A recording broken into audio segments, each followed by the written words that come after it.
సింపుల్‌గా చేసినా సరే గొప్ప రుచితో ఉండే ఈ కొర్రమీను చేపల ఇగురు ఎలా చేసుకోవాలో చూసేద్దాం.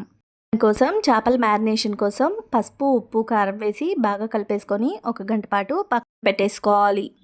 ఇప్పుడు మసాలా కోసం అల్లం, వెల్లుల్లి, ఆవాలు, ధనియాలు, ఎండుమిరపకాయలు బాగా పేస్ట్ చేసేసుకొని పక్కన పెట్టుకున్న తర్వాత ఆన్ చేసుకొని స్టవ్ మీద కడాయి పెట్టి ఒక ఉల్లిపాయ పెద్ద సైజ్‌ది సన్నగా కట్ చేసుకొని ఆయిల్‌లో ఫ్రై చేసుకోవాలి. తర్వాత మనం పట్టుకున్న అల్లం వెల్లుల్లి పేస్ట్‌ని కూడా వేసి బాగా ఫ్రై చేసుకున్న తర్వాత ఒక పెద్ద సైజు ఉల్లిపాయ మిక్సీ జార్‌లో వేసుకొని పేస్ట్ చేసేసుకొని అదే ఆయిల్‌లో ఫ్రై చేసుకోవాలి. ఇప్పుడు ఒక పెద్ద సైజు టమాటాని తీసుకొని సన్నగా కట్ చేసుకొని ఆయిల్‌లో ఫ్రై అయిన తర్వాత ముందుగానే మ్యారినేట్ చేసి పక్కన పెట్టుకున్న చేప ముక్కల్ని ఒక 5, 6 పచ్చిమిర్చి, చింతపండు పులుసు పోసుకొని ఒక 10 నిమిషాల పాటు పులుసుని బాగా ఉడికించుకుంటే పులుసు దగ్గరకు పడిపోతుంది. తర్వాత ఒక స్పూన్ మసాలా, కొత్తిమీరతో గార్నిష్ చేసుకుంటే కొర్రమీను చేపల ఇగురు రెడీ అయిపోతుంది.